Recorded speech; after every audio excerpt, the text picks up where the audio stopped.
Então, bom dia a todos que estão em casa, bom dia a todos que estão aqui no auditório do Sempre.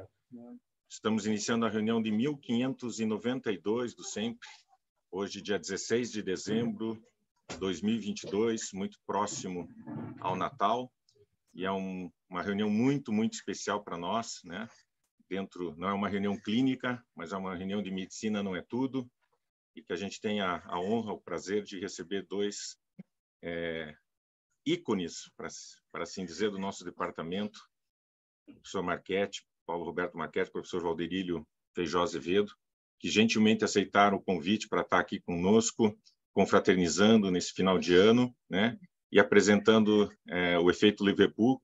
Alguns mais velhos, ou menos jovens aqui do Sempre já assistiram. A gente já teve o prazer de ter esta apresentação, inclusive lá no Sempre Antigo. Mas foi atualizado. Mas agora está atualizado, né? Que os Beatles, afinal de contas, sempre estão sendo atualizados. Não existe não atualização. Então, agradeço aí ao pessoal que está em casa e do departamento. Espero que divirtam-se. Quem quiser ainda e tiver oportunidade, venham aqui depois, que a gente vai ter um panetone e um pedaço de peru para poder confraternizar. O Marchetti vai fazer a introdução aqui, explicar para vocês o que significa o efeito Liverpool, mas eu tenho certeza que vai ser um momento de descontração e um momento de celebração à vida, que é bem importante quando a gente chega nesse período do ano. Então, muito obrigado à presença de todos aqui no auditório e o pessoal de casa, e agradecer muito aí ao Marchetti e ao Valderílio por estar aqui conosco. Marchetti, sem mais delongas, vamos lá?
Pessoal, bom dia a todos.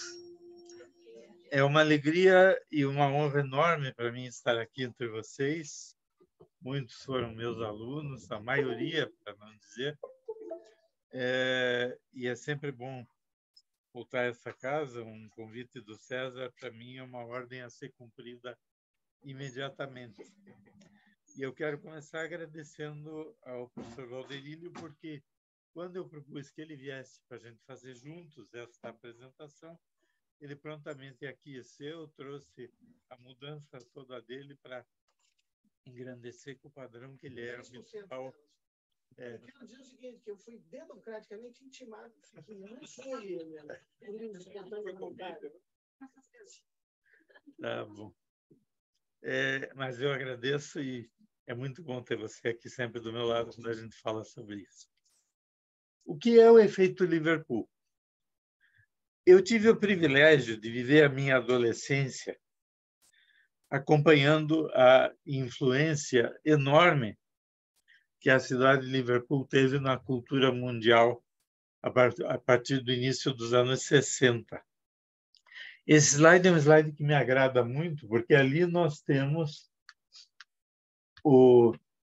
não aparece o pointer quase, o Liver Building, aquele prédio com as duas torres com a escultura de um pássaro no alto, que é um prédio da administração pública de Liverpool, é um prédio emblemático, é o símbolo, por assim dizer, da cidade. Então, esse skyline visto do Rio Mersey é muito interessante e muito bonito. Aí só, Marquinhos, tem dois pássaros lá na torre, né? Um olha para fora da cidade, olha para o mar. E o outro estão recebendo os grandes imigrantes, a imigração inglesa que é quase toda feita, né, no século XX, um grande porto. E o outro olha para dentro da cidade, para os bares, para os pubs, todo mundo bebe nessa cidade aí. E bebe muito. Bebe muito. Então, o que é o efeito Liverpool? O efeito Liverpool é exatamente o que representou essa cidade na década de 60 e até hoje na cultura mundial, graças a um grupo musical que surgiu lá bem no comecinho dos anos 60, chamado The Beatles, que todos vocês conhecem. E uma boa parte da minha adolescência foi curtindo Beatles e eu me sinto um adolescente até hoje. Eu continuo curtindo música, me atualizei com outros gostos de outras bandas musicais, mas eu costumo dizer que a minha biblioteca em casa não é uma biblioteca, é um altar aos Beatles. É um centro de culto a essa imagem que sempre influenciou a nossa vida. Mas nem todo mundo conhece, né? Aquele filme Extra, e ninguém conhecia os Beatles. Pois é. Só que o indiano lá aproveitou bem a coisa, né? Mas eu não teria essa competência de fazer. O Ed Sheeran, inclusive, foi surpreso com a qualidade. Bom, vamos começar um pouquinho retrocedendo até 1945. Quando terminou a Segunda Guerra, a Inglaterra estava devastada pelos bombardeios alemães, que foram muito intensivos, e a Europa toda começou a se reconstruir. E o que se ouvia? Não adianta, não vou poder usar o pointer. O que se ouvia nas rádios eram as big bands americanas do início dos anos 40, Rosemary Clooney, que era uma cantora de jazz, Doris Day ficou famosa fazendo shows para as tropas americanas na Europa, na época da guerra. Frank Sinatra estava começando a carreira e existia essa cantora chamada Vera Lynn, está ali no cartaz, e We'll Meet Again é uma das músicas dela mais famosas. Ela se despedindo de um soldado, ou melhor, o soldado se despedindo da esposa e vai voltar. Na Inglaterra, ela é muito famosa, como é a Doris Day nos Estados Unidos. E até no The Wall, do Pink Floyd, uma das faixas finais do disco chama-se Alguém Aqui Se Lembra da Vera Lynn? Quem curte música se lembra. Eu tenho as gravações dela e são muito boas, muito interessantes. Então, esse era o panorama musical. E, em 1951, um locutor de rádio chamado Glenn Fried, da cidade de Cleveland, tinha um programa de rádio que se chamava Moondogs Rock and Roll Party. Esse é o Alan Freed, a foto dele, e ele tirou o nome do programa de uma música de 1922 do Big Joe Turner, um bluesman americano, cuja letra dizia My baby she rocks me with a steady roll. Então, rock and roll, na verdade, é uma metáfora da relação homem-mulher. E em 1949, surgiram dois bluesmen, que são precursores do rock. Muddy Waters, que foi o primeiro a fazer o blues eletrificado, e Bo Diddley, que tinha uma guitarra quadrada emblemática que ele usou até o final da sua vida. E em 1953, um caminhoneiro novinho entrou na gravadora Sun, do Sun Phillips, para gravar um acetato único que ele queria dar de presente para a mãe no aniversário dela. E gravou That's All Right, Mama. E, ao final do dia, ao final do expediente, a secretária da Sun Records tinha a incumbência de incinerar os acetatos usados, derreter aqueles que não iriam para frente, para serem reutilizados como matéria-prima. E ela ouviu aquela gravação desse caminhoneiro, que se chamava Elvis Presley, e ela pensou, puxa, esse cara é bom, eu vou mostrar para o chefe. E levou para o Sam Phillips. E daí surgiu o mito Elvis Presley, graças não ao Sam Phillips, mas à secretária dele, que o descobriu. Né? Oh, that's all right, mama. That's all right with you.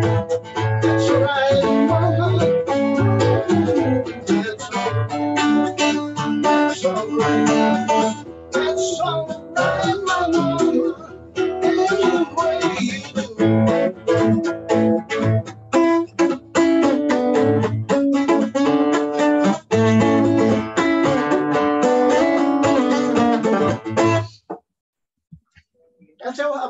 acetato que ficou perdido. E que se fosse o Valderilho que tivesse gravado, ela também não teria jogado fora, porque o cara é muito bom. Mas nós teríamos perdido um grande reumatologista. Mas eu não estava nem em projeto. Então, ali está o Sam Phillips e o prédio da Sun Records, como é hoje. Um dos livros que eu tenho mais prazer na minha biblioteca é a história da Sun Records. Eu estou procurando juntar um livro sobre cada... Uma curiosidade, Marquete. A Vera ali, Vera, Chuck and Dave, a música dos Beatles, é ela, né? Ela que é lembrada no Vera, Chuck and Dave. Então, de cada gravadora, eu tenho um livro com a história da gravadora, porque eu gosto de entender o que eu estou ouvindo quando eu vou ouvir algum estilo musical. Então, isso aí enriquece muito a vida da gente, e eu sempre falo aos meus alunos, continuo falando, porque uma boa parte de vocês ouviu isso, que nunca negligenciem o lado não médico da sua cultura. Reservem um espaço para leitura, música, cinema, teatro, seja o que for, porque isso é fundamental. O cara que só pensa e só fala medicina é o mala da festa. Sempre. Deixa eu fazer um parênteses. Uma vez a gente participava da banca de residência de clínica médica, sempre o setor da clínica, na década de 90, e o Marquete fazia as perguntas culturais. Sim. Aí a primeira pergunta dessa figura, né, que tinha um currículo invejável. Aí o Marquete perguntou: qual foi o livro que você mais leu esse ano? Ou não, me cita 5 livros que você leu esse ano. Eu li Cécio, o Harrison, o Kelly, tem mais um livro. O Marquete olhou assim. Era o mala da teve até um elemento curioso, né, nessa história. Não sei se era o mesmo, cara, mas eu acho que você não era da banca na época. Eu fiz a pergunta: que livro que você leu fora da medicina? Qual foi o último? Falei: não, professor, o que eu leio é o Cécio, é o meu livro de cabeceira, é o único livro que eu leio. Falei: mas e fora da medicina? Não leio outra coisa. E esse sujeito tinha tirado o primeiro lugar na prova. E, na época, a entrevista tinha um peso maior do que tem hoje. A gente podia decidir.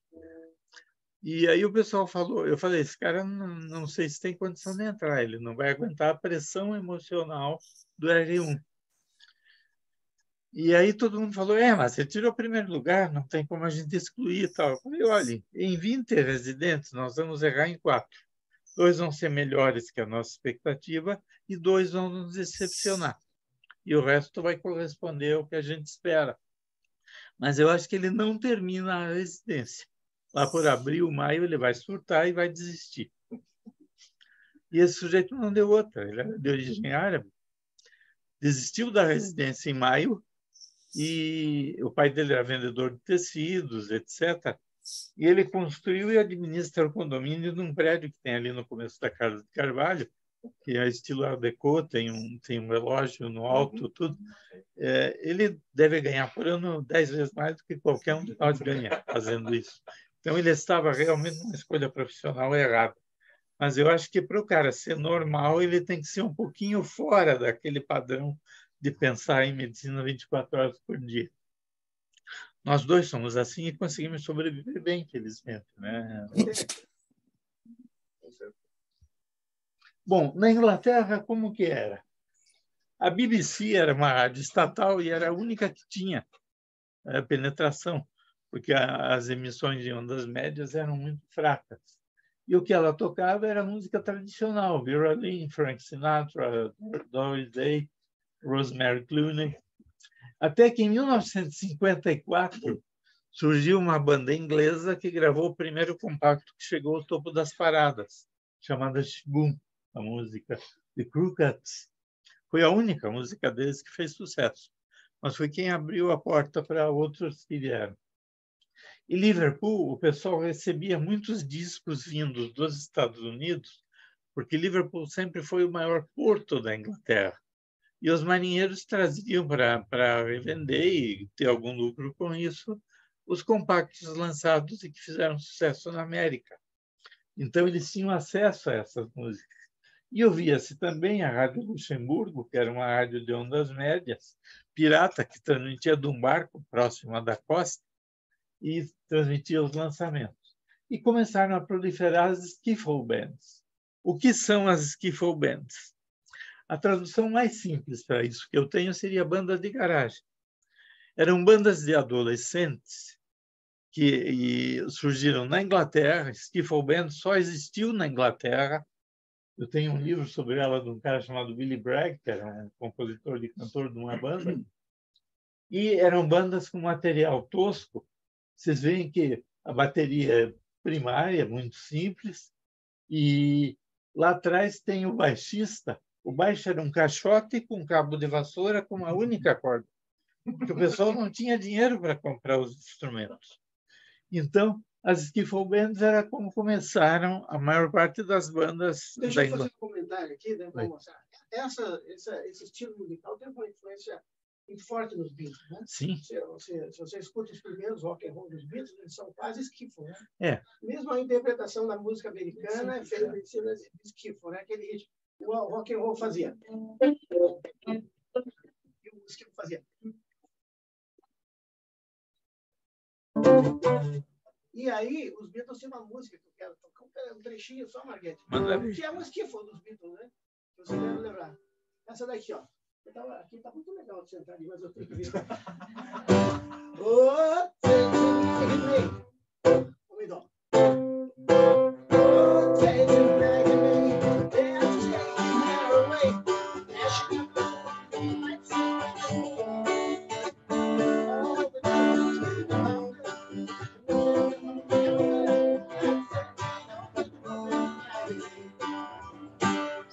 Que depois o Paul McCartney deixou eternizada no Abbey Road. Tá lá. Claro. É. Mas ela foi gravada no Larry B também, né? Foi. Aliás, mas entrou em estúdio no Abbey Road e no Larry B foi gravada ao vivo, sem mixagem. É uma influência da música irlandesa, né? Depois chega nos Estados Unidos, vira a música country, aquela coisa.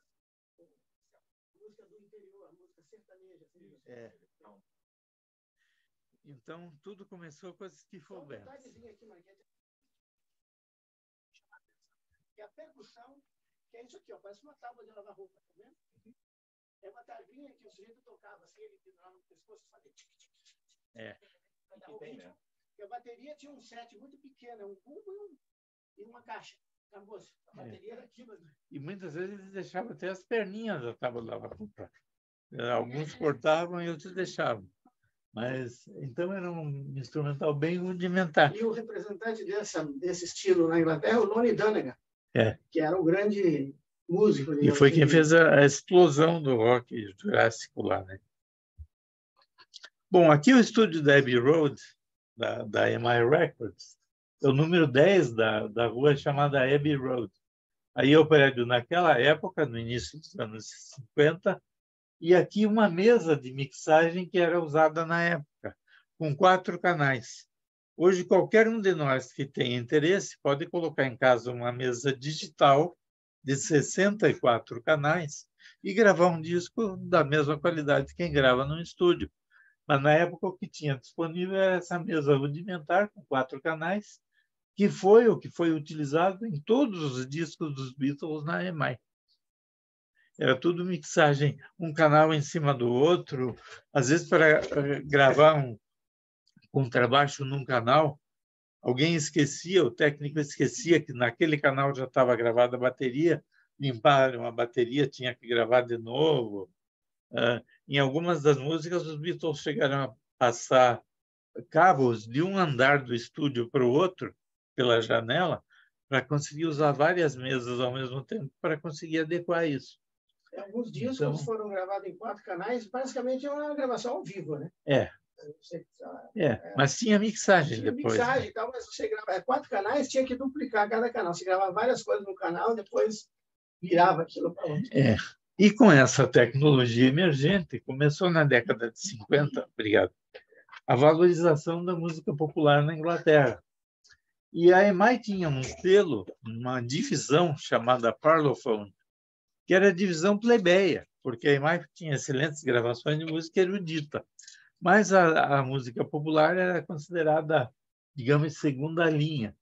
E tinha um produtor, George Martin, que estava começando lá, que fez o selo crescer e começou a vender discos de alcance mais popular. Cliff Richards começou lá, The Shadows, Ellen Shapiro, uma cantora pop, uma das primeiras cantoras pop inglesas. Em 1959, a EMI emplacou, por esse selo, 12 primeiros lugares nas paradas de sucesso da Inglaterra. Então, George Martin ergueu a Parlophone a um nível de importância. O Cliff Richards tinha uma banda que eu acompanhava, que era The Shadows. E The Shadows gravava também, sem o vocal do Cliff Richards, com músicas instrumentais só. Uma que os Beatles chegaram a gravar nos primeiros testes foi uma Cry for a Shadow, que era do The Shadows.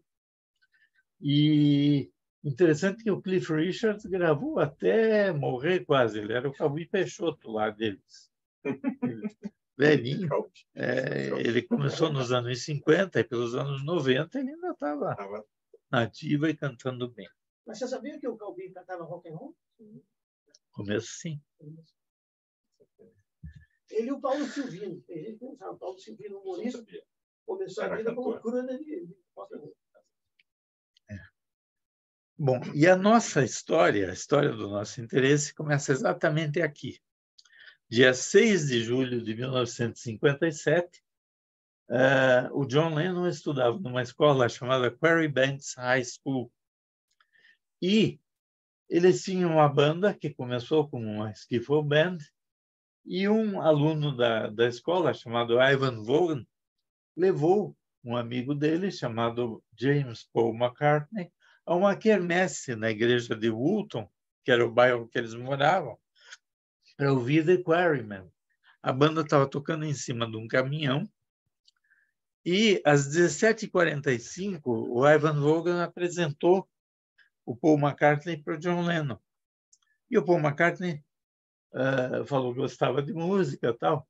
E o John Lennon falou para ele, então toca aí 20 Flight Rock, um rock emergente americano que estava fazendo sucesso. E ele tocou. E ele ainda teve a ousadia de falar para o John Lennon, e você errou 2 vezes uma nota nessa música quando vocês apresentaram lá. E Bebopalula e música do Little Richard, tudo isso ele tocou no intervalo do show. Alguns dias depois, o John Lennon deve ter pensado assim, esse menino é bom. Em vez de ser adversário dele, eu vou chamá-lo para a nossa banda para ele tocar conosco. Em 1957, o Paul McCartney no ônibus, ele sempre sentava no último lugar do ônibus, lá atrás. Um double-decker, ele sentava no andar de cima e ficava dedilhando o violão que ele levava para a escola.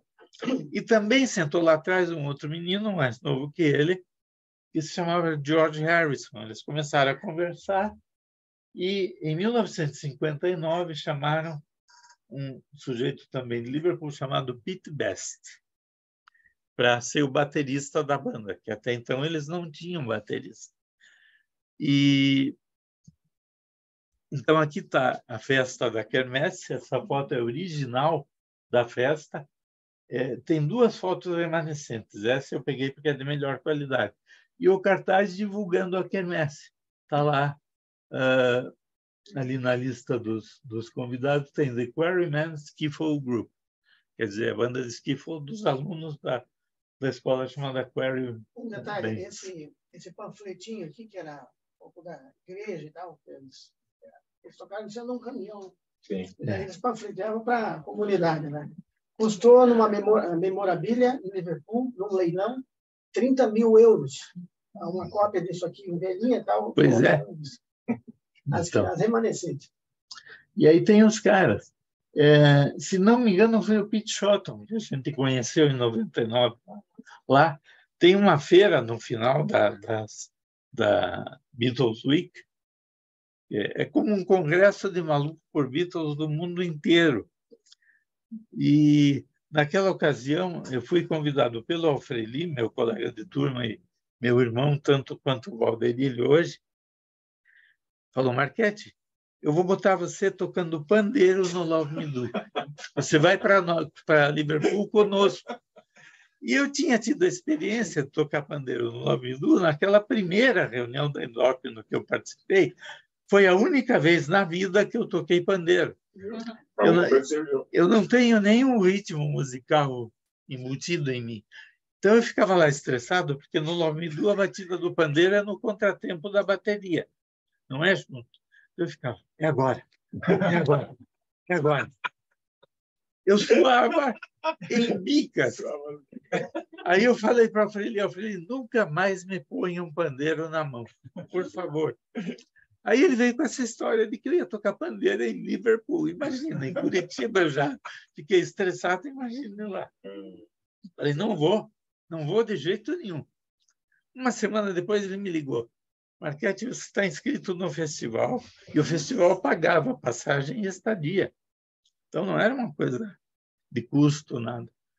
E ele falou, você está inscrito, você vai com a banda como cinegrafista oficial da banda.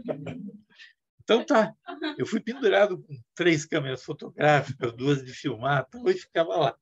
E desempenhei até razoavelmente bem, saiu até vídeo daquelas apresentações com esse nosso trabalho. Mas foi minha única experiência musical. Isso foi em 99? 99 que a gente foi. É a segunda vez. O Valdeir já tinha ido em 98, e depois foi mais vezes. E o Pete Shotton estava nesse festival lá no Hotel Adelphi, vendendo material de Beatles. E eu comprei um CD do Quarrymen original, com músicas que eles fizeram, cover, etc. Esse é um dos Algum desses aí virou músico, teve depois um futuro, ou cada um foi cuidar da sua vida em outra? Não, eles mantiveram a Quarrymen ativa até agora. Porque como tudo começou lá, eles mantiveram a banda. Não. É um hobby, né? Porque hobby, né? Pete Best tem uma banda chamada Pete Best Band, e ele era muito ruim baterista, né? E ele tinha um bar chamado-se Casbah, e ele foi incluído na banda porque eles podiam tocar. A mãe dele, né? A mãe dele tinha, a família tinha esse bar. E ele podia tocar. Que, aliás, a gente tocou lá, então, o Lennon ele pintou o teto, fez alguns desenhos, algumas gravuras no teto, está até hoje nesse bar. E interessante, porque o Pete Best ele sempre se achou injustiçado quando o George Martin, na gravação do primeiro disco, falou para eles, olha, vocês têm que mudar de baterista, esse cara é muito ruim. Devia ser que nem eu lá. E eles trocaram. E ele ficou magoado com isso a vida inteira, porque ele perdeu a teta, né?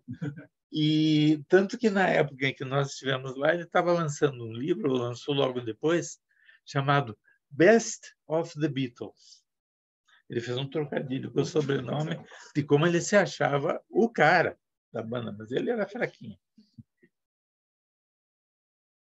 Aqui um ensaio na casa do Paul McCartney, não preciso dizer quem é quem, né? George Harrison, John Lennon e o Paul, em 1960, ensaiando na casa deles. Nessa altura, eles já se chamavam de Silver Beatles. E interessante, por que Beatles com EA? Porque Buddy Holly era um cantor americano que depois morreu num desastre de avião, e com 2 álbuns ele vendeu milhões de exemplares. Buddy Holly é o maior ídolo do Paul McCartney até hoje. E o Buddy Holly tinha uma banda chamada Buddy Holly and the Crickets, os Grilos. Então era moda, quando uma banda com esse nome composto fazia sucesso, botar o nome de inseto na banda. E os Beatles, nessa época, começaram como Silver Beatles com 2 Es, os Besouros de Prata. E aí o John Lennon teve uma ideia, ele já era muito afeito a trocadilhos, usar beat, ritmo, com Beatles, besouro, e formar o nome da banda, Beatles com A. E ficou, depois de algum tempo, eles tiraram o Silver e ficou só The Beatles. Em 1961, eles foram chamados para cantar em Hamburgo, ou tocar em Hamburgo, porque quem cantava era um vocalista chamado Tony Sheridan, e ele chegou a gravar um disco na época em que eles têm algumas faixas lá. inclusive aquela Cry for a Shadow, que é um instrumental em homenagem ao The Shadows. Em 1º de janeiro de 62, eles fizeram um teste na Decca, gravaram 15 músicas, eu tenho o disco desse teste, e o produtor musical da Decca, Dick Rowe, os descartou. Na bandinha, quarteto de rock, aí tem um monte, isso não vai fazer sucesso durante muito tempo, vocês podem ir embora. Eles não desistiram. Em 62, em junho, fizeram um teste na Parlophone EMI, do George Martin, e ele viu o que os outros não tinham visto até então. Ele falou, eu vou contratar esse grupo porque eles vão fazer sucesso. E contratou. E o local onde eles mais se apresentaram, de 61 a 63, nesses 2 anos eles fizeram 275 apresentações no The Cavern, no número 10 da Metal Street. Isso é a meca sagrada de quem curte Beatles, né, o The Cavern. E é interessante porque o Cavern era um porão onde eram armazenados legumes e cereais. E não tinha janelas, era um ambiente altamente infecto-contagioso. E foi transformado nesse local de apresentações. E o palco era pequeno, a plateia era pequena. É um lugar estreito, é um pouco maior que esta sala, na verdade, praticamente. E quando eu entrei no Cavern, eu não sabia o que fazer. Eu fiquei tão emocionado que eu acabei beijando a parede. Mas a gente se sente assim mesmo, sabe? É impressionante. Ali uma foto dos Beatles se apresentando em Hamburgo. Aquele cara do canto à direita chama-se Stu Sutcliffe. Ele era, na época, o baixista da banda. E o Paul e o George tocavam guitarra. Lá à esquerda está o Pete Best, o George, o John e o Paul. O Stu Sutcliffe era muito amigo deles. Quando a banda começou a voltar para a Inglaterra e fazer sucesso, ele decidiu ficar em Hamburgo. Ele estava se relacionando com uma artista chamada Astrid Kirchner, alemã, que depois acabou desenhando a capa do Revolver para ele. Se não viu o álbum depois. E algum tempo depois, o Stu Sutcliffe morreu de tumor cerebral. Então, eles foram ao velório dele, viajaram para a Alemanha, mas ele quase poderia ter sido o baixista original da banda. Aqui, novamente, a foto deles em Hamburgo. E o que aconteceu em Hamburgo? Por que Hamburgo foi importante? Eles se apresentaram no final do ano de 60 e 61. E começaram a fazer sucesso, foram tocar num outro lugar. E o dono da casa que os agenciou primeiro, enciumado, denunciou para a polícia que o George Harrison só tinha 16 anos. Aí ele foi expulso da Alemanha e eles tiveram que voltar. Aí voltaram uma segunda vez em 61. E por que eles faziam sucesso? Imaginem uma banda de adolescentes ingleses tendo que dominar uma plateia formada por estivadores e prostitutas bêbados que não entendiam inglês. Então, eles faziam micagens, simulavam briga no palco, coisas para entreter o público. E aprenderam a sua técnica de palco lá, que depois usaram na carreira mais adiante. Então, foi começado sofrendo. Teve um local que eles se apresentaram, que era um cinema, que à noite virava casa de show, chamada Kino. Kino em alemão é cinema. Que eles dormiam depois do show em cadeiras de madeira, dessas cadeiras de escrivaninha, 4 ou 5 cadeiras ali enfileiradas e cada um deles dormia naquelas cadeiras. Imaginem as condições precárias que eles tinham. Eu não sei como é que os Beatles ficaram vivos depois. Né? Sobreviver. Nessa época, a doença sexualmente transmitida graçava nesses povos. Né? E os Beatles gravaram 2 músicas em alemão. Né? Uma é... Gravaram... Zilipti.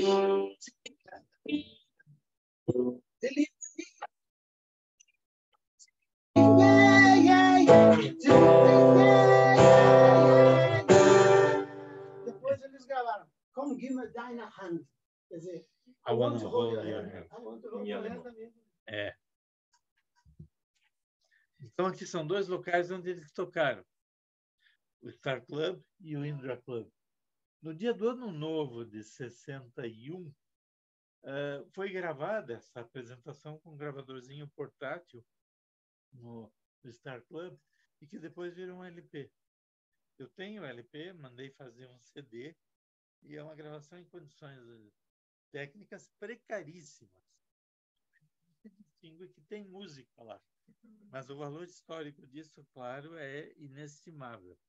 A gravação do Tony Sheridan também com os Beatles, banda de apoio, né? Mas aí já era um disco lançado por uma gravadora e a qualidade era um pouquinho melhor. E aqui a Matthew Street. Ali a foto da esquerda é a rua na hora de um show dos Beatles ao meio-dia. A fila dava volta na quadra, porque o Cavern era um local onde se apresentavam bandas de jazz. E os Beatles foram a primeira banda que começou a tocar rock lá na hora do almoço. O intervalo de almoço, quem estava trabalhando por ali ia almoçar, comer um sanduíche assistindo ao show. Então tinha essa fila já quilométrica. E aqui a Matthew Street, como é hoje, essa foto é do fim dos anos 90, quando a gente esteve lá, com a faixa Bem-vindo a Matthew Street, lugar de nascimento dos Beatles. A Matthew Street é uma rua curva que tem uma quadra, parece aquela extensão do Shopping Barigui. É uma rua pequenininha. E no meio tem o Cavern. Originalmente, o Cavern era num local. Aí eles tiveram que fazer, dentro da estrutura da cidade, um estacionamento e uma tubulação hidráulica e demoliram o Cavern. Os tijolos foram guardados numerados, ele foi reconstruído no terreno ao lado e é o Cavern que nós temos hoje. Então, o Cavern hoje não é o original. Hoje nós temos 3 Caverns. Vocês devem saber que é o Cavern Front, que o Paul McCartney gravou, acho que aquele disco com 99, que ele gravou todos os rock and roll da década de 50. Esse nós tocamos várias vezes. Não é um lugar tão quente quanto o Cavern. O Cavern Club é muito quente. É 50 graus lá embaixo. Porque não tem... Mas esse é do andar de cima. E o Cavern Back, que é esse que é o conhecido, o Cavern Front, e tem um outro Cavern, que é o conhecido também. Então, são 3. E as bandas se apresentam nesses espaços aí. Tem vários locais de apresentação. A International Beatle Week acontece em agosto e recebe mais de 200 mil pessoas. Então, é bem interessante. Quem tiver a oportunidade de ver esse festival... Vale a pena. Eu sempre digo que foi o melhor congresso que eu assisti na vida. Deixa eu fazer um parênteses aqui. Estava conversando, estava no Adelphi. O Adelphi é um local que a gente se reúne também para tocar, enfim, e as pessoas ficam lá. E aí eu estava conversando com o cara devia ter uns 2,10 metros. Aí estava batendo um papo, falando de Beatles e tal, e naquele papo fomos 1 hora conversando. Aí eu falei assim, eu vou ter que sair para ter uma apresentação agora. Eu também vou ver uma apresentação. Ele falou, o que você faz? Não, aí ele falou assim, eu falei, eu vou tocar. Aí ele você é músico? Não, eu sou médico. Mas eu também sou. Ele era o radiologista da meio clínico. Fiquei batendo um papo de Beatles 1 hora com ele, sem saber. Então, você encontra fã de tudo. Pois é. Aqui, para vocês terem uma ideia do Cavern, ali é o palco. É um estrado de madeira, uma altura de uns 30 centímetros. O público fica na frente e nas laterais. Não tem uma janela. E quando os Beatles se apresentavam lá no início, era tanta transpiração evaporando que a parede escorria e dava curto-circuito. Eles tinham que interromper o show várias vezes pelo curto-circuito elétrico. E ali já está o Ringo, né? Ali já está o Ringo.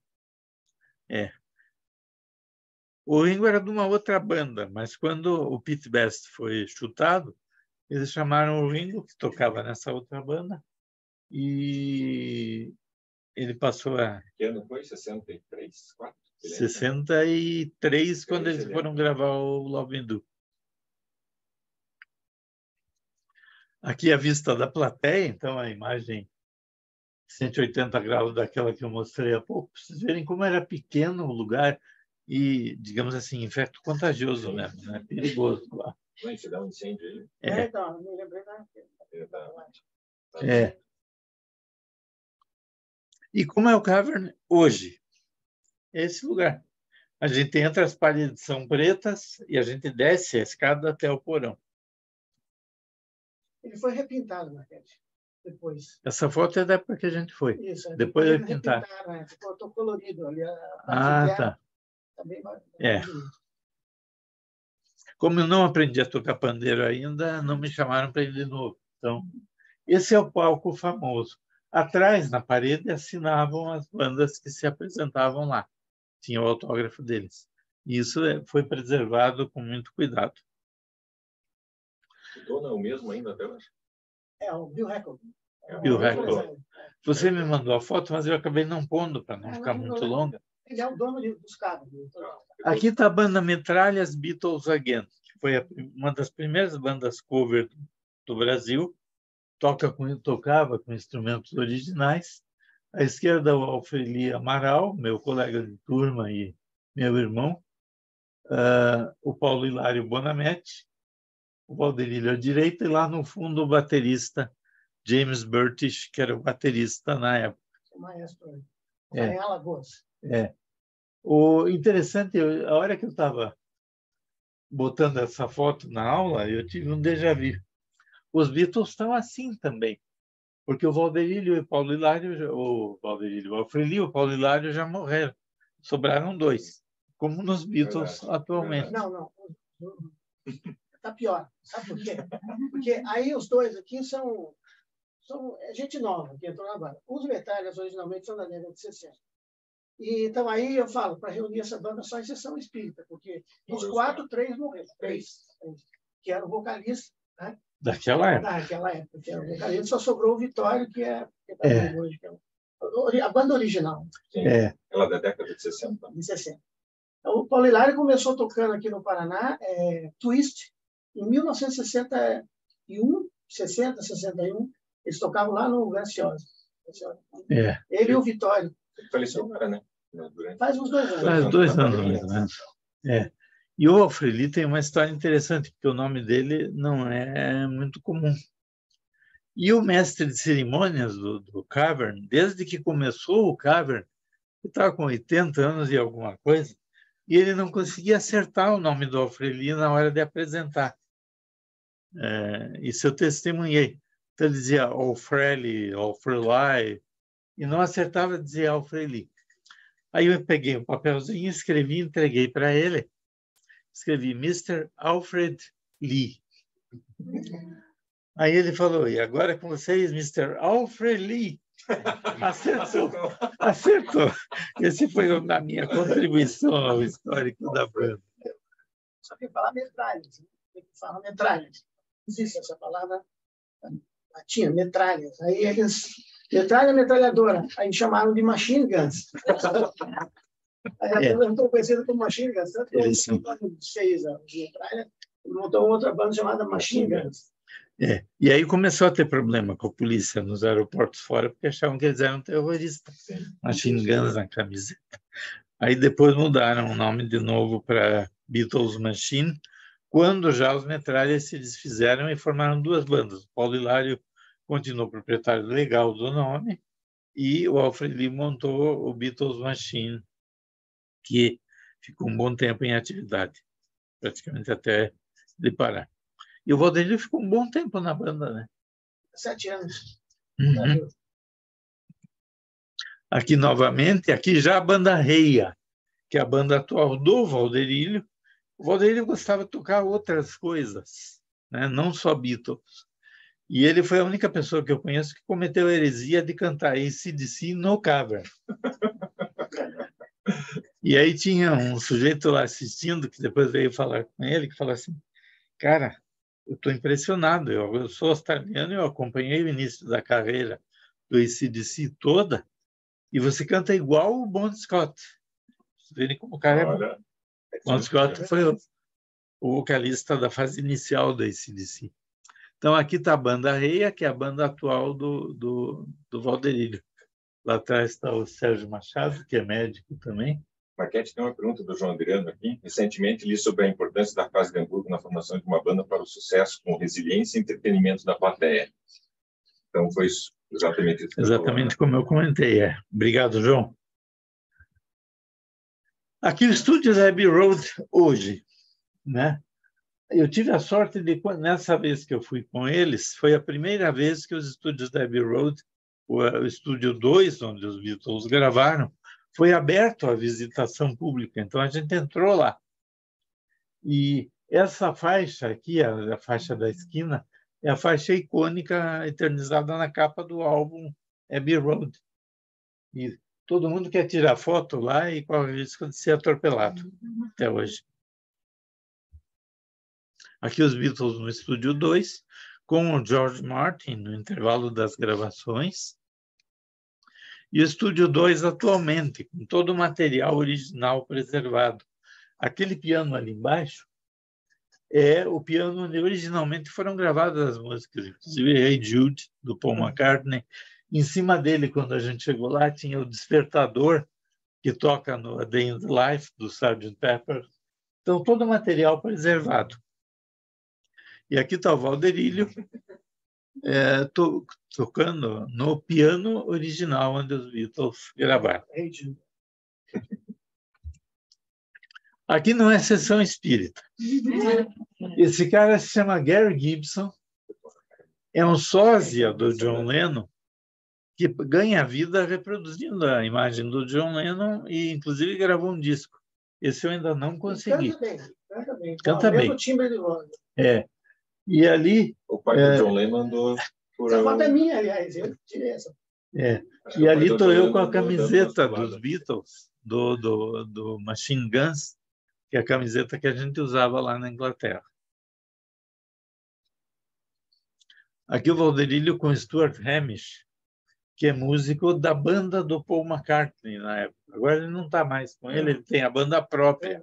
Mas é um cara muito boa gente. A gente acha que ele ia ser mascarado, metido, nada disso. Cara acessível, agradável de conviver, gente fina. Então, muito boa gente. E aqui o George Martin, que foi o responsável pela carreira musical dos Beatles em termos de gravação. Ele é chamado até hoje como o quinto Beatle, porque ele teve uma participação muito importante como produtor musical. Ele fazia os arranjos orquestrais e aí saiu, em outubro de 62, o primeiro compacto, que era Love Me Do, aquela do pandeiro, com P.S. I Love You no lado B. Foi escrita por Paul em 58 e originalmente era uma balada lenta ao estilo de gravação do Roy Orbison, cheia de monossílabos. A palavra love, para vocês terem uma ideia, é citada 21 vezes na letra. É amor demais para uma música só, eu diria. Sua vida ficou consagrada, professor?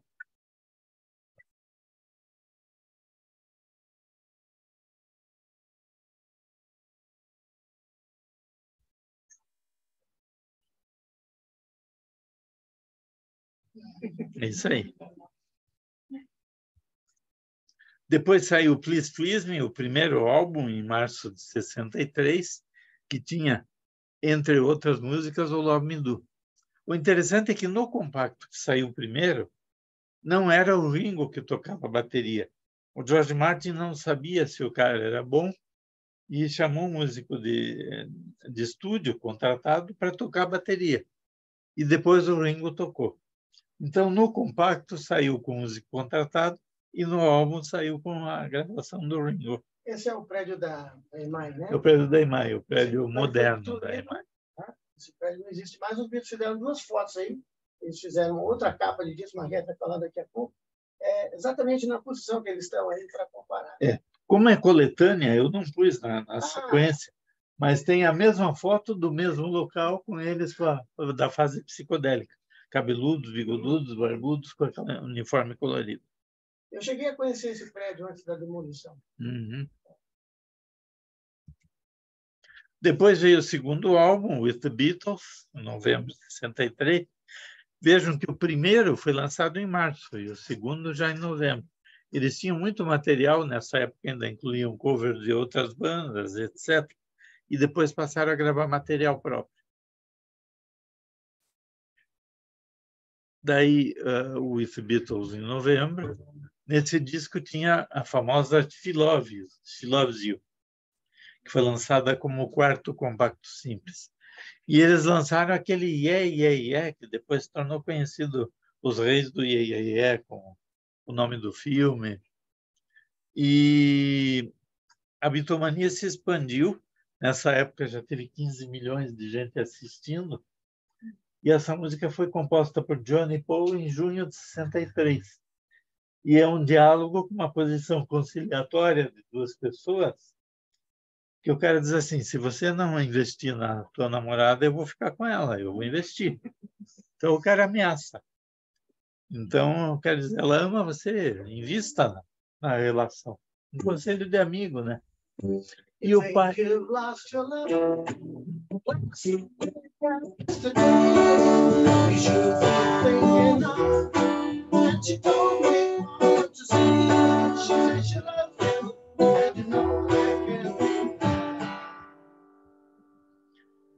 Então, e quando o Paul foi falar para o pai, que era austero, ele tinha uma banda de jazz, etc., mas era uma pessoa muito austera. Quando o Paul falou que eles cantavam yeah, yeah, yeah, ele falou, por que você não fala yes, yes, yes? Mais britânico. Depois saiu a Hard Day's Night, o álbum lançado no ano seguinte, julho de 64, que tem a música título, saiu em compacto também.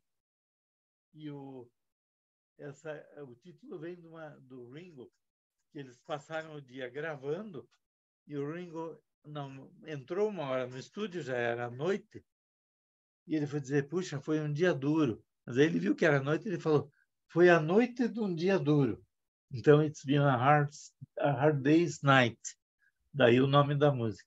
Foi composta pelo John, em abril de 64, e eles tinham uma amiga que era jornalista, chamada Maureen Cleave, que ela sugeriu, em vez de falar I find my tiredness is true, comprar I find the things that you do, que eles usaram na letra. Ela tinha influência séria, principalmente por John Lennon.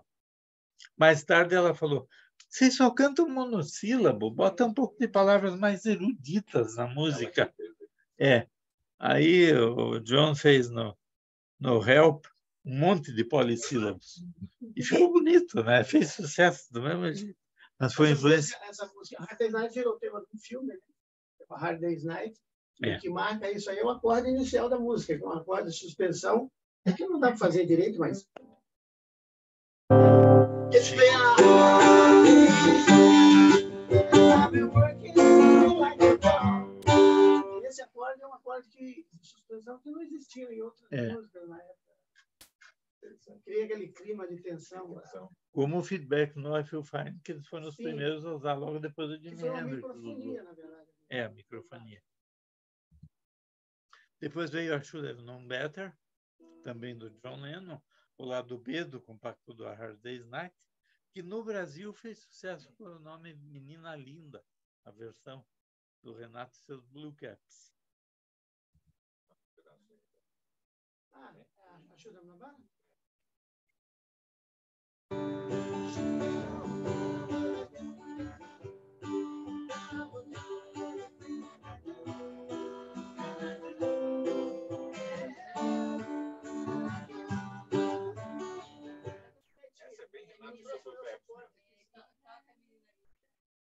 É mesmo mesmo.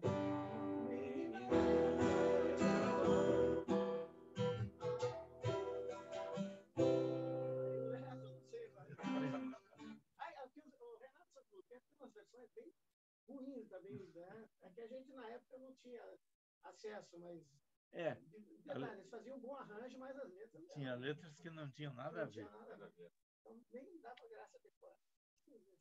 Outra música de sucesso dessa época foi I Feel Fine, que foi escrita por John a partir do riff da guitarra, e o som do feedback, a microfonia inicial, foi acidental, mas acabou sendo mantido. Mais ou menos, porque é um baixo.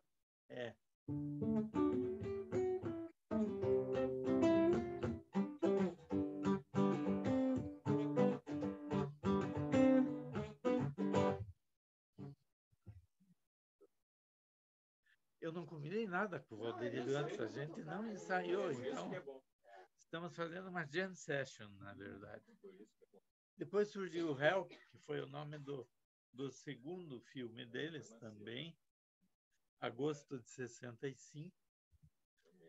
E o Help foi uma parte da trilha sonora do segundo filme. Originalmente era uma balada ao estilo do Bob Dylan. E ela mostra a insatisfação do John, porque ele estava comendo demais, bebendo muito, sobrecarregado pelo excesso de trabalho e o peso do sucesso.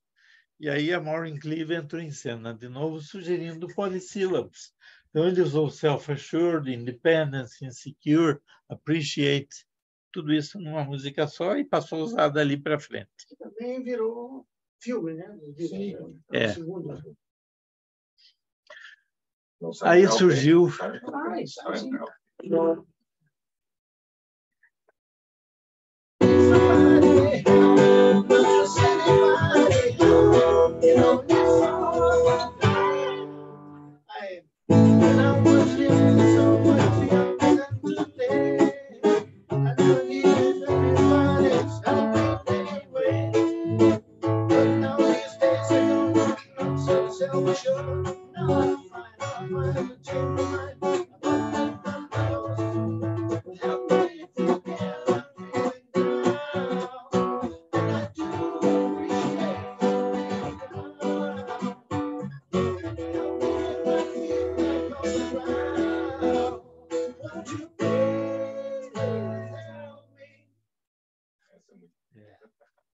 E aí? Várias vozes. Os Beatles eram mestres em harmonizar.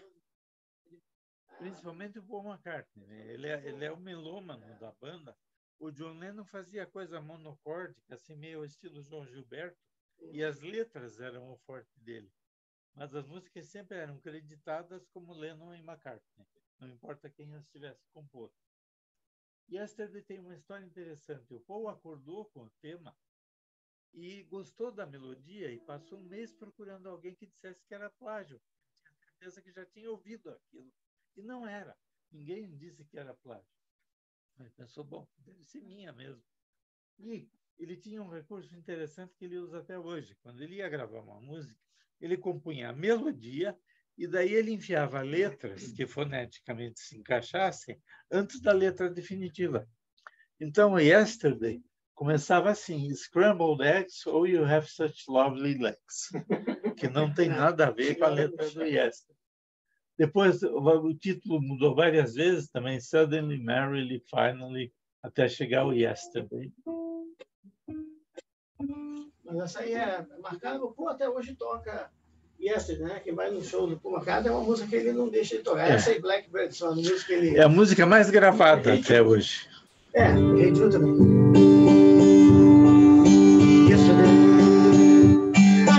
All my troubles seem so far away.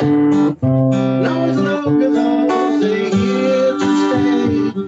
Oh, I believe in yesterday. Suddenly, I'm not half the man I used to be. There's a shadow hanging over me. Oh, yesterday. Suddenly, why she had to go, I don't know. She wouldn't say. I said something wrong alone for yesterday. É só um pedacinho, porque senão a gente fica... Quando o Paul apresentou para a banda, eles preferiram não mudar nada. Falaram, não, a música está pronta, é bonita, vamos lançar assim. E até hoje é a música mais tocada de todos os tempos. E a segunda mais tocada é Michelle, também do Paul McCartney.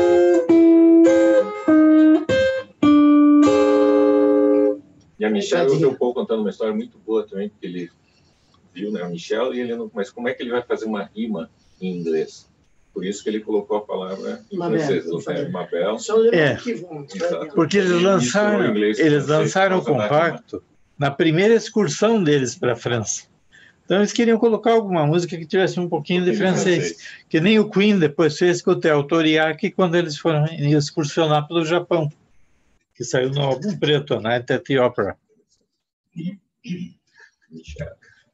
Daí veio o álbum Rubber Soul, foi o início do experimentalismo dos Beatles. Lançado no final de 65, a capa com essa foto distorcida, e o nome do álbum foi um trocadilho do John Lennon com sola de borracha. Os sapatos com sola de borracha eram muito vendidos na Inglaterra, e era Rubber Soles, S-O-L-E. Aí ele fez alma de borracha para o nome do disco.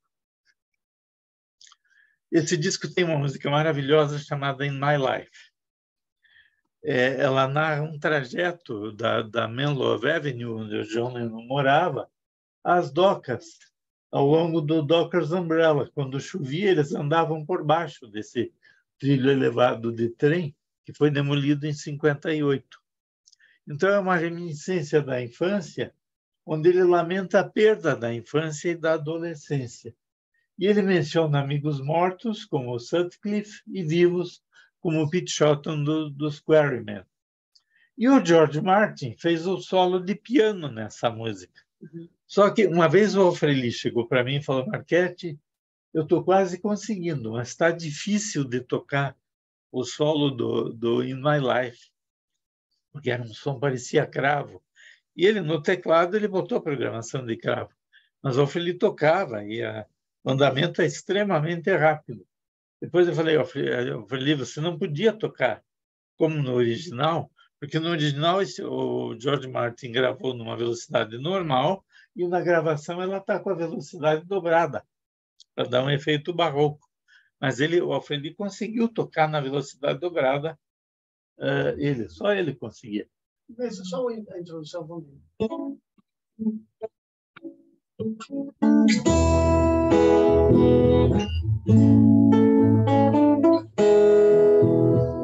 There are places I remember all my life, those who have changed forever, not for better. Some have gone and some remain.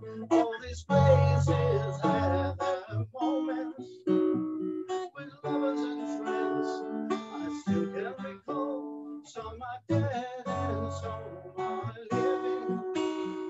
In my life, I love them all. Aí vem o solinho,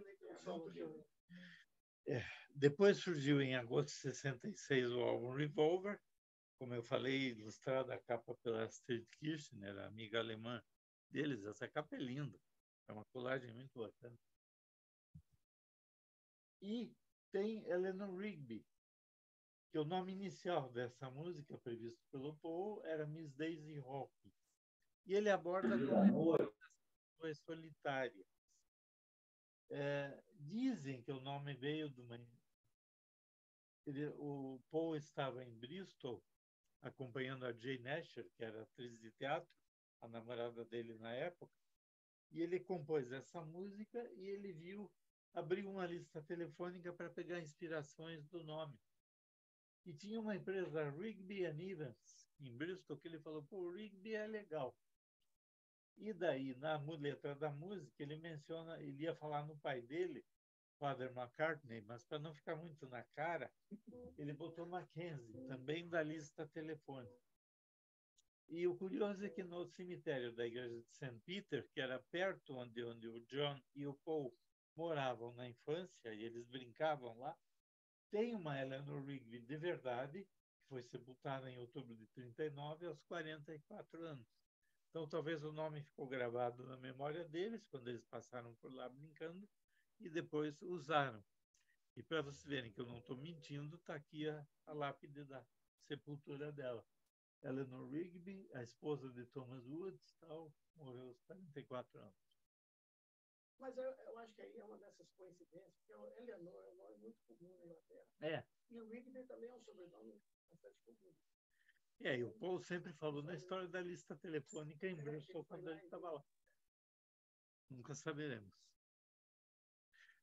Na rua de trás da Matthew Street tem essa escultura da Eleanor Rigby, tinha um amigo deles, que me foge o nome agora, que era escultor. E ele fez uma cápsula do tempo e embutiu dentro da estátua essa memorabilia lá. Você lembra o nome dele? Ele tinha uma banda na época. E acabei não levantando de novo. Mas ali tem All the Lonely People. É uma imagem triste, né? A Eleanor Rigby era uma pessoa pobre, solitária, que catava o arroz no... Sola de borracha que viraram moda depois de 50 anos, voltaram. Essa aí é a década de 60. E daí saiu a obra-prima dos Beatles, que é considerado o disco mais revolucionário da história do rock e o que mudou a trajetória da música pop. O Pink Floyd tem mágoa com isso até hoje, porque o Piper at the Gates of Dawn, o primeiro álbum do Pink Floyd, era para ser o álbum mais revolucionário, mas foi lançado uma semana depois do Sgt. Pepper e acabou perdendo essa primazia. Cada faixa era uma obra-prima em si, extremamente trabalhosa, sofisticada para gravar, e recursos de mixagem que eram inimagináveis para a época. E eles fizeram a capa, idealizaram a capa e tiveram que obter autorização legal de todos os 68 rostos que aparecem na capa e conseguiram. E foi o primeiro álbum do estilo que posteriormente seria chamado de rock progressivo. O Sgt. Pepper é considerado o álbum watershed, o divisor de águas da década de 60. Porque quando ele apareceu, as pessoas, a maior parte dos músicos não sabia como é que ele tinha sido gravado. Os músicos, imagina o público leigo. E a capa original é essa aí, né? Surgiu um monte de lenda, tem até uma lenda que diz que o Paul morreu e a pessoa que aparece de costas na contracapa é um sósia. Eu tenho um livro só sobre essa lenda da morte do Paul. Então, ele foi o primeiro álbum conceitual desenvolvido em torno de um tema único. É como se os Beatles deixassem de ser os Beatles e se tornassem uma banda chamada Sgt. Pepper's Lonely Hearts Club Band. Foi o primeiro disco com capa dupla, um envelope interno colorido e um encarte. Eu tenho a gravação mono com aquela capa de plástico colada com calor, assim, nas bordas. Esse eu conservei. Detalhe que a maioria dessas músicas os Beatles nunca tocaram ao vivo. Porque eles vão conseguir. Não tinha como. Tinha as letras da música na contracapa, foi o primeiro álbum a trazer as letras. Não tinha intervalo entre as músicas. E no final tem um sulco contínuo com som de 18.000 Hz, só para os cães que eventualmente ouvirem o disco. A gravação foi de dezembro de 66. Não, porque tem diferença, né? Quando você é adolescente e mais velho. Mas mesmo adolescente não pega 18. Só cachorro.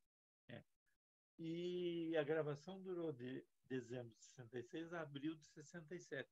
A hora do estúdio era muito cara, mas eles tinham autonomia total dada pela gravadora, pelo talento que eles tinham.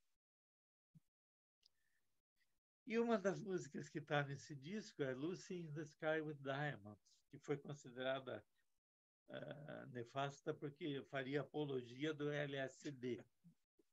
Na verdade, o Julian Lennon, filho mais velho do John, chegou em casa da escola com um desenho e mostrou para ele. O desenho é esse que está aí na foto. E aí ele falou, o John perguntou, o que é esse desenho, filho? É Lucy no céu com diamantes. A Lucy era essa menina aí, Lucy O'Donnell, que ficou famosa por ter sido a inspiradora do desenho que depois virou a música. A Lucy está ali no meio, tem estrelas, diamantes e tal. Então... Isso aqui preciso falar. Margarete, né, ela vai lembrar, na aula de farmacologia que nós tivemos no curso de medicina, eu vou falar para o professor que interessa, mas ele fez durante meia hora um discurso, uma crítica, né, desses aloprados, exatamente isso que você falou, que era uma apologia ao LSD, ao uso de drogas, fez um discurso conservador assim. Aí eu lembro muito bem, lembro de quem é o professor, né? É. Pois é. É. Ficava dando choque. Eu esqueci, porque eu já gostava da música, eu gostei mais ainda. Porque ele falava de Dead Paul Lake, a gente apelidou de que acharam ele fazia. Lembra do gosto dele? Não sei se ele está vivo. Acho que não mais. Toca o Lúcio, então. Aí,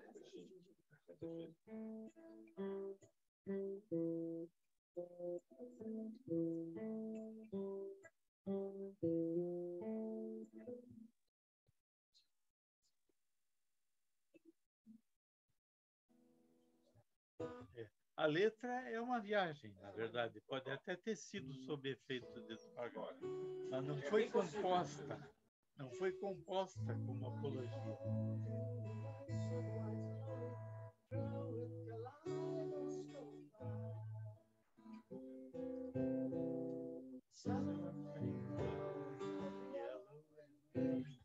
É uma gravação do... Bom, o John Lennon sempre compunha as músicas baseado em situações do cotidiano. Ele se inspirava no cotidiano. E uma vez, numa viagem no interior da Inglaterra, ele achou um cartaz de 1847. Ele está na foto ali ao lado, o cartaz é esse. E eu tenho uma reprodução na minha biblioteca, que tinha um circo que ia chegar na cidade em 1843. E tudo que está na letra da música Being for the Benefit of Mr. Kite está nesse cartaz. The Hendersons will all be there. Deixa o Pablo Francis Scherer. Desculpem, eu não vou cantar. Maravilhoso esse cartaz. Good Morning, outra música, inspirada numa propaganda dos Cornflakes na televisão. Good morning, good morning, good morning. Aí eles puseram no disco. E o interessante é que essa música termina com os ruídos de vários animais sobrepostos. O ruído sempre progride do menor para o maior, porque o maior sempre come o pequenininho. Então termina com um leão. A Day in the Life, obra-prima, na verdade, são duas músicas grudadas, uma do Paul e uma do John, e se inspirou na morte de um cara chamado Tara Brown, que era muito amigo deles, que era o herdeiro da Guinness, era um sujeito riquíssimo. E a Lotus Elan dele teve um acidente e ele morreu na hora no acidente. Então, a letra tem He blew his mind out in a car.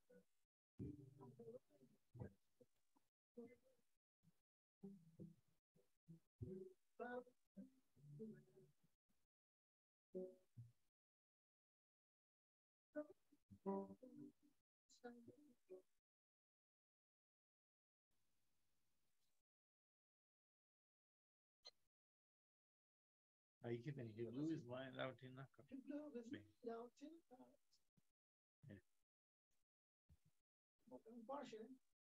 Lotus Elan.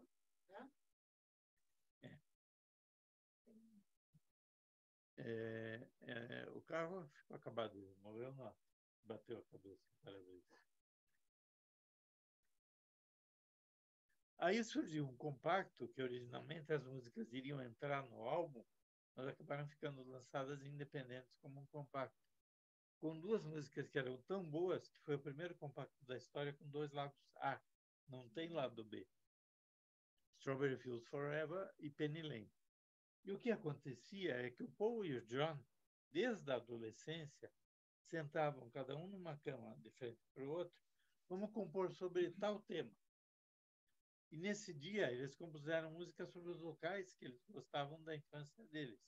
Strawberry Fields e Penny Lane. Penny Lane é uma rua de Liverpool que é citada nos vários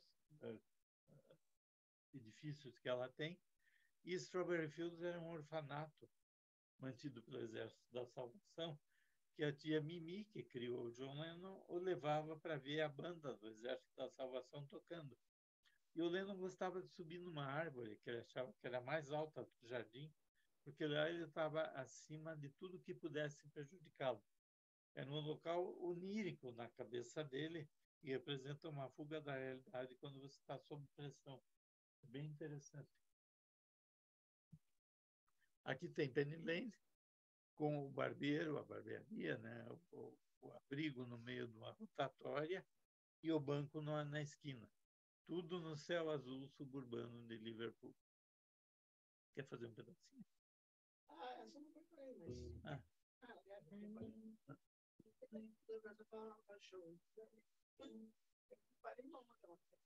Então tá, manda ver. Mostrar que é ao vivo mesmo. E aqui Strawberry Field. Strawberry Field, esse era o orfanato original, tem um órfão que morava lá na porta, no portão. Este não é o portão original de Strawberry Field, ele foi reconstruído, mas é um portão de ferro feito em facsímile do original, pintado da mesma cor. Essa é a versão mais recente do portão. Hoje não tem mais o orfanato, é um conjunto de prédios residenciais, mas que os moradores devem odiar. Sempre tem gente lá querendo entrar, querendo ver. Tem um festival, tem uma parte do festival que ela... É. Aqui um outro órfão na frente do Strawberry Field. Depois fizeram Magical Mystery Tour, que foi um filme. Eu acho interessante, mas foi um fracasso comercial. Foi mal divulgado, mal trabalhado, mas as músicas são maravilhosas também. E depois, um compacto lançado em 26 de agosto de 68, foi o segundo a ultrapassar os 3 minutos usuais. Diziam que não ia tocar em rádio, porque era muito longa. Tinha 7 minutos e 11. E Paul compôs no carro, quando ele ia contar para o Julian que o pai, o John e a Cynthia, estavam se separando. Então, é uma música que ele diz para o cara pegar leve, isso vai superar, uma música otimista. E tem um folclore brasileiro que diz que aos 5 minutos e 36 aparece alguém no coro dizendo pega o cavaquinho, que tinha um brasileiro acompanhando a gravação. Isso é lenda. Na verdade, aquilo que a gente ouve é o Paul dizendo a dor não vai voltar, Judy, mas soa para nós como pega o cavaquinho. Se você quiser escutar, pega o cavaquinho. Você escuta. É verdade. Porque nessa época tinha umas fãs, né? Inclusive tinha 2 fãs brasileiras, né? Estavam sempre tentando entrar nos estudos da Abbey Road, e elas foram tão persistentes que acabaram gravando, fazendo back vocal aí. É. E o inglês delas não era muito bom. Não, elas moravam lá. Elas moravam lá, mas a voz é masculina, é do Paul. E uma delas se chamava Lizzie Bravo. Ela morreu ano passado e ela tem um livro sobre essa história dela lá morando e tal. Elas eram tietes, então ficavam tietando lá na porta da gravadora o dia inteiro.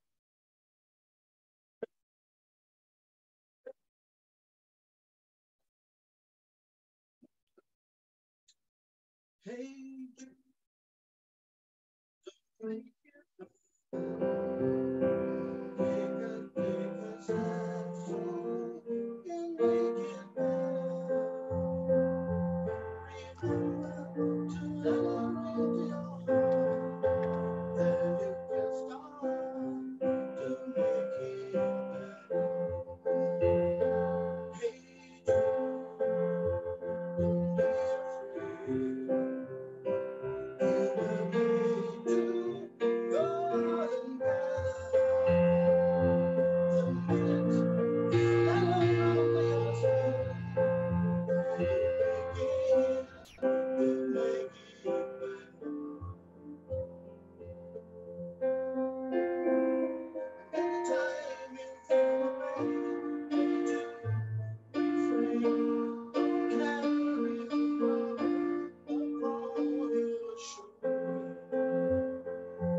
cuspida de bêbado. Não acaba nunca. Nunca acaba. É a parte que todo mundo acende. E Maquete, na verdade, como era música por Julian, idealmente seria Hey Julian, certo? É. Só que como não ficava bom, ele adaptou para... Ele não quis entregar e botou Hey Jude. É. Aí foi gravado o álbum Branco, em 68, lançado no final do ano, que foi composto durante um retiro na Índia com Maharishi Yogi. E a simplicidade se contrapôs à capa do Sgt. Pepper. A capa era totalmente branca, isso não é defeito da foto, só tinha o nome da banda em relevo, com o número de série no cantinho. E interessante que o álbum todo foi praticamente de gravações individuais. Eles iam ao estúdio em horas diferentes, porque a banda já estava tendo muita discussão, muito desentendimento, principalmente porque o John Lennon levava a Yoko a tiracolo em todo lugar. E criou um certo desacerto na banda. E ele vinha com pôster com colagem com as letras das 30 músicas do álbum. E eu fiz o slide aqui. Esse slide é inédito. Eu fiz ontem à 00:30. Blackbird é um tordo. É um Tordus bulbul, nome latino do passarinho. É um pássaro preto. E ela foi acreditada em uma carta, mas é uma composição e execução solo do Paul. Foi composta na Índia. Quando ele estava meditando, ele ouviu um tordo piar. E daí compôs. E a melodia foi inspirada na Bourrée menor do Bach, que tinha sido composta para laúde.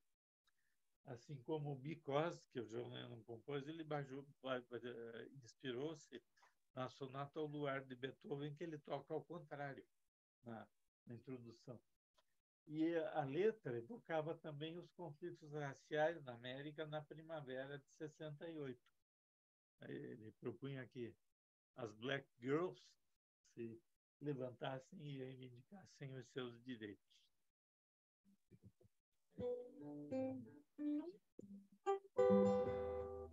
Blackbird singing in the dead of night. Take these broken wings and let them fly.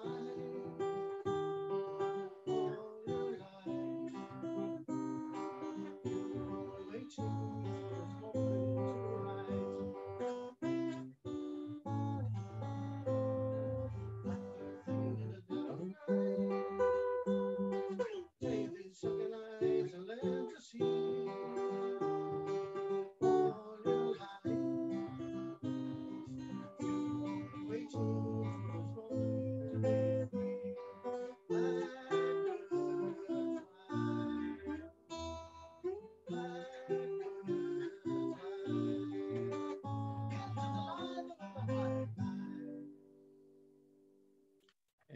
Vou colocar um aspecto familiar aí nessa música. A minha esposa gostava muito de Blackbird. E a minha filha, obviamente, também gosta. E na minha infância, a minha casa tinha hortênsias no jardim. E eu gosto de hortênsia, é uma flor que eu sempre gostei. Então, minha filha tatuou aqui no bíceps uma hortênsia e embaixo escrito Take the sunken eyes and learn to see, com a minha caligrafia. Ela juntou o pai e a mãe na tatuagem e tal. E ficou bonito, ficou muito legal.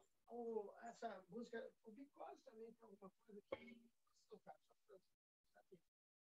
só para lembrar a Sonata ao Lado.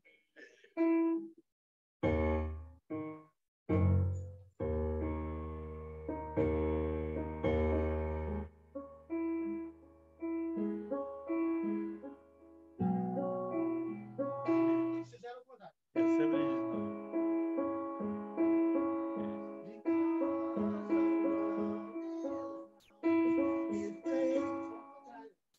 O Leno era um aproveitador. Bom, muita gente bebeu na fonte da música clássica e a gente acha que é novidade. Sim. Na verdade, pegaram um trechinho ali. Tem muita música pop que faz sucesso nas paradas que vem de uma música erudita. O Rich Blackmore disse que quando ele fez o grande riff da banda, né, ele se inspirou na 8ª Sinfonia de Beethoven. só mais uma musiquinha dessa música, é uma das músicas. Eu gosto muito do álbum branco, porque o álbum branco, ali estão os Beatles sozinhos, né, basicamente. Já não é mais uma banda. A banda funcionava mais como uma banda de apoio. O George Harrison tinha tanto material que quando a banda se dissolveu, ele gravou um álbum triplo, que é o Famous Mustache. Que é uma obra-prima. Que é uma obra-prima, que ele já tinha mais da metade das músicas gravadas. Então ele não tinha muito espaço, né? O Marguerite falou da Yoko Ono, né? Mas a Yoko Ono é a ponta do iceberg. Ele já tinha muitos outros elementos autorais. Não quero deve saber, mas quando o Lennon McCartney assinavam, não importa quem fizesse, era sempre Lennon McCartney. Não existe a música Lennon McCartney, George Harrison, Ringo Starr. Ou é Ringo Starr separado, ou é Harrison, ou é Lennon McCartney. Quando Lennon McCartney faziam as músicas, o direito autoral, 95% era deles, o direito autoral da música, e 5% ficava para o Ringo e para o George Harrison. Quando o Ringo fazia, nada ia para o Lennon. E quando o George Harrison fazia também. Uma dessas músicas os Beatles têm. Então havia também algumas entregas de direitos autorais e, sobretudo, que o McCartney sempre foi um grande músico, mas era muito chato, né? Um cara que pegava no pé de todo mundo, e, musicalmente ele era meio perfeccionista. Tanto que é um grande músico que ele é hoje, mas era muito ego, então ainda não tinha mais condição de ficar. Enquanto eles foram adolescentes, muito jovens, deu, mas quando os caras se descobriram como gente, aí acabou a. Tanto que quem vê no vídeo hoje do Get Back, ele que foi lançado agora, tem na Netflix, tem um trecho que o George diz para o Paul: olha, eu gravo o que você quiser, do jeito que você quiser, mas não me incomode mais, largue do meu pé. Eles discutiam feio nessa fase da carreira. O George simplesmente abandonou o estúdio e ficou meses sem aparecer. Eles foram buscar ele em algum E o John sempre achou que ele era o dono da banda, o líder. E o Paul foi assumindo a liderança pela competência musical dele. Essa aqui você vai lembrar.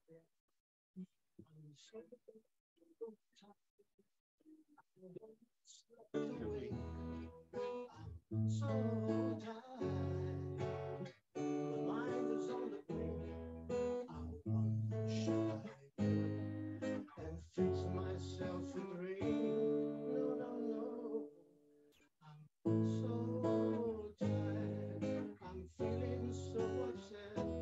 Although I'm so tired, I'll have another cigarette. And was gonna shoot Riley. He was just as stupid again. He'd say, I'm watching the one word, it's no joke. He's doing me found it. I can't sleep. I can't stop praying over 3 weeks. I'm going to say, you know what, giving up. Essa é do John. É uma música muito simbólica, porque ele fala que estava cansado de tudo. E outra faixa maravilhosa desse álbum, que eu tenho certeza que você faz, é o Alma Guitar Gently Weeps, que é do George, e ele chamou para tocar o solo nessa faixa o Eric Clapton. E na época o George já estava se desentendendo com a esposa, a Patty, que ela se casou mais tarde com Eric Clapton. E o George era um cara tão de mente assim aberta, já fazia meditação. Eu falei assim, bom, já que eu vou perder a minha mulher, que seja para o meu melhor amigo, que é boa gente o cara.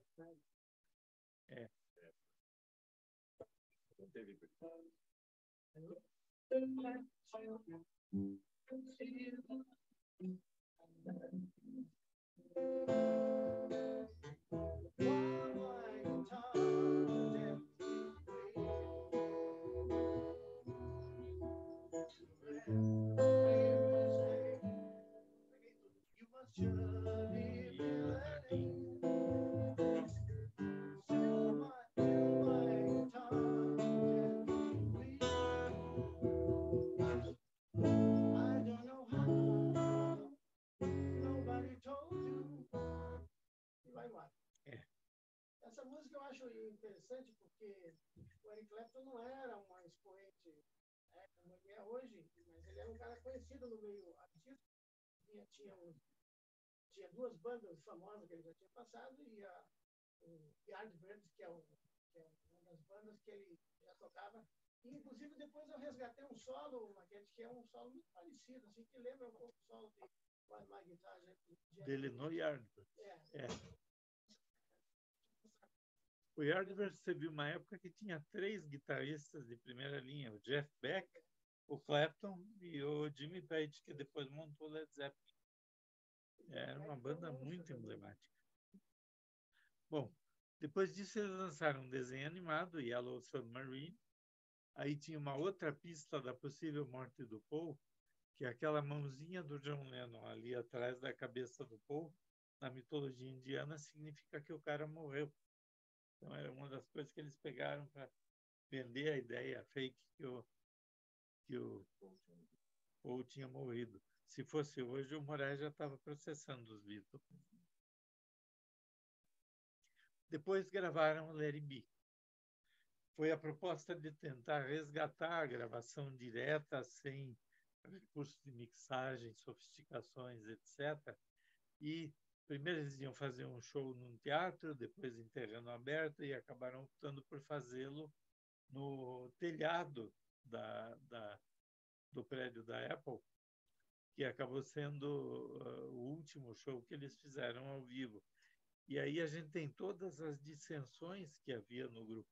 Eu tenho um livro com a transcrição de todos os diálogos de janeiro de 69, que foi o período que eles ficaram em Twickenham, não foi na EMI, gravando esse álbum. Então foi gravado em janeiro, mas foi lançado só em maio de 70. Tomadas diretas, sem sofisticações, como se fosse uma volta às raízes deles. Ficou como uma coletânea de faixas individuais. E eles pegaram um produtor que o John Lennon tinha chamado, o Phil Spector, que andava armado, era um cara que bebia muito, era agressivo, quem discordasse dele ameaçava dar tiro, e não era o que os Beatles queriam. Ele roubou as fitas originais do álbum, levou para casa, não devolveu, o John teve que botar advogado, tudo para resgatar isso, e ele colocou um monte de arranjo orquestral meloso no Let It Be, que eles odiaram. E depois o álbum foi relançado como Let It Be Naked, com a gravação original, sem os arranjos orquestrais do Phil Spector. Resultou o concerto do telhado no prédio da Apple, que foi a última apresentação em 30 de janeiro de 69. É esse aí. Também tem CD, essa é a capa do CD que eu tenho. Esse é o Let It Be Naked, que foi lançado depois. É muito melhor do que aquele com os arranjos orquestrais, realmente. Foi remasterizado. Foi. Remasterizaram e tiraram toda a parte orquestral. Aqui o estúdio da Abbey Road com a faixa emblemática, de onde saiu a capa do disco.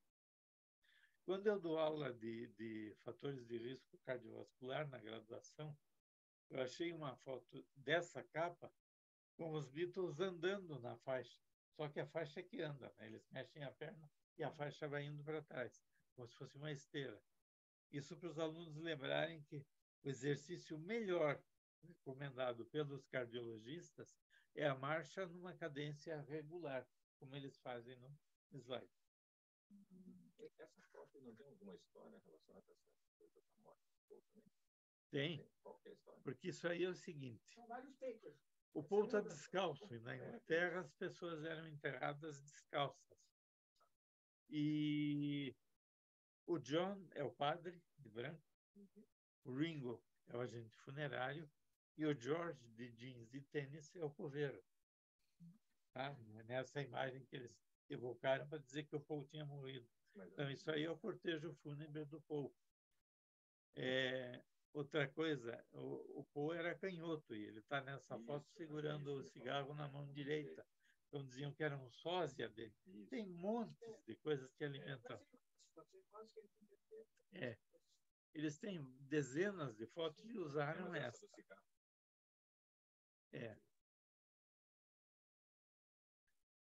O Abbey Road foi o último álbum gravado em julho e agosto de 69, lançado em setembro. O Let It Be saiu depois, mas foi gravado antes. O lado B tinha várias faixas curtas conectadas, que era um projeto do Paul, Isoladamente eram músicas muito curtas, mas no contexto de uma faixa longa, fez sentido e ficou muito bom. E a última faixa listada, The End, começa com o solo de Ringo, daí tem um solo de guitarra de cada um deles, e segue Her Majesty, uma obra solo do Paul, em homenagem à Rainha Elizabeth, que não é listada nos créditos do álbum, né? E em 70, em abril de 70, saiu pela EMI uma divulgação que dizia isso aí. A primavera chegou, Leeds e Chelsea jogam amanhã, e Ringo, John George e Paul estão vivos, bem e cheios de esperança. O mundo ainda está girando como nós e como você. Quando parar, teremos tempo para nos preocuparmos. Até então, os Beatles estão vivos e bem, e o ritmo continua. The beat goes on. Esse foi o epitáfio da banda, foi o encerramento oficial da atividade dos Beatles como banda, em abril de 70. Mas é inegável que a influência desses 4 caras foi muito grande e continua sendo. Hoje a gente ouve bandas atuais que tocam chupando muita referência dos Beatles. Um exemplo é uma banda chamada Jet, australiana, que tem uma sonoridade semelhante. Outra dos anos 70 foi uma banda chamada Klaatu, que não tinha o nome dos componentes e chegaram a sugerir que eram os Beatles voltando, de tanta semelhança que existia. Mas eu acho que eles ainda vão ficar influenciando a gente durante muito, muito tempo. Quando você olha as referências das grandes bandas, né, que The Who, não são bandas. Os próprios Stones falam até hoje que os Beatles, apesar deles fazerem uma música diferente, mas na verdade são referências. E a década de 70 inteira, todas as grandes bandas de metal e tal falam qual é a banda diferente. Então, só por isso eles já são a grande referência da música do MPB, né? A música popular britânica, né? Do século XX. E a dissolução dos Beatles. Então, eu peguei o finalzinho ali, né? Pequeno, moleque. Ele já era um adulto, né? Sim. Mas foi muito triste, porque eu via dos meus irmãos, né? Gostavam de Beatles, né? Tem todos os LPs e tal. Foi muito triste. Foi um período muito triste ali, que só foi compensado mais ou menos ali quando o Brasil foi campeão do mundo. Foi 70, mesmo. 70. Não, foi em 70 que esse o João Adriano colocou aqui, parabéns para sua filha, mas que a gente não esquecer Queen com ela. Claro. Sim. Recentemente, 10 anos, 8 anos, eles se reuniram de novo no Royal Watford. Está no YouTube aí. E como é que nós vamos falar com alguma música? Não. Até. Tocar Norwegian. Tem. Não, mas. Vai, Marcelo. Comes to me, speaking in the words of winter, let it be. On the darkness, she is standing right in front of me, speaking in the words of winter, let it be. Let it be, let it be, let it be, let it be. Whisper words of wisdom, let it be.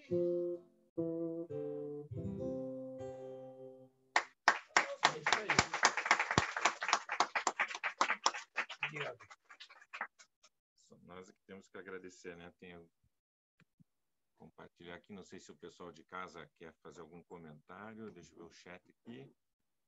Tem os coraçõezinhos de todos. Muito bom, parabéns do Zaparoli, o pessoal que acompanhou, muito obrigado aí, gente do departamento que acompanhou essa apresentação, né? Acho que foi uma grande celebração, obrigado ao pessoal que está aqui, e vamos encerrar então, convidando a todos, quem estiver aí no hospital quiser dar uma corridinha aqui, vai ter uma comidinha, uma bebidinha aqui no nosso cofre. Um Feliz Natal a todos, uma excelente entrada de ano para vocês todos, para os seus familiares.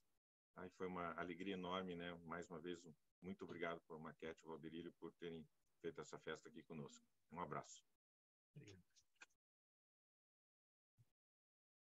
E eu agradeço mais uma vez ao Valderílio por ter aceito o meu pedido para vir nos ajudar aqui, porque é imprescindível. É um sujeito surpreendente. Somos amigos, né? Os amigos, minha esposa foi muito amiga da esposa da Maquete, Soraya, a gente compartilhou muitos momentos juntos, tanto na casa dele, na minha, em outros eventos, etc. Uma pessoa de um grande coração, eu não poderia negar estar aqui hoje com ele para fazer.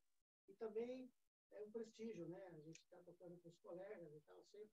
É claro que a gente não tocou, a gente fez um improviso aqui, mas a gente me falou, eu vou levar tudo, uma parafernália lá, pesada e tal, que é complicado estacionar, a gente deixou o carro lá, mas tudo pensando em a gente enriquecer a apresentação do Maquete, que já é muito boa sozinha, mas sempre muito que era uma grande cantora, né? Soraya. Sim, a Soraya foi das ninfas. Das ninfas, né? É. Então, tem toda essa relação com a música também, né, Maquete? Interessante que quando nós casamos, ela não sabia que eu era roqueiro, porque ela levava em muito concerto de música erudita. O primeiro show que eu a levei para impressionar mesmo foi um show da Camerata Antiqua no Teatro Paiol, a Luz de Velas. E aí eu comecei a falar o nome dos instrumentos. Aquilo lá é uma charamela, aquilo é um cromorne e tal, demonstrando que eu gostava de música e entendi um pouquinho. Nessas horas você usa tudo para conquistar. Para pegar, né? Sem querer falar muito, mas uma ocasião a gente estava jantando e ela já queria ser psiquiatra, ainda não era formada. E ela falou assim, olha, o seu perfil é de uma pessoa com personalidade obsessiva-compulsiva. O que você quer, você consegue. Pode demorar, mas você consegue. Aí eu ataquei, eu perguntei assim, você está preparada para isso? Falei, como assim? Não, você vai ser minha próxima obsessão compulsão, então é bom estar preparada. E com isso eu ganhei a mulher, né? Casamos e ficamos 33 anos juntos. Uma boa. Funcionou.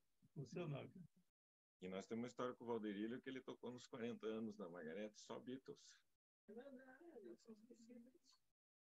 E foi uma festa fantástica para o Banda Raia, lá na Jacarezinho, que não existe mais também, já foi destruído. Alguns já estavam aqui. Então, deixa eu encerrar aqui, que eu não... Vai estar e vocês vão estar lá, que a gente já vai. Sim. Não, mas você vai estar lá para cantar junto com a gente. João, não consigo achar aqui para encerrar. Beto Dias tocou muito com assim. Obrigado pela ajuda aí. Que isso. Vamos lá, então, fazer um brinde lá.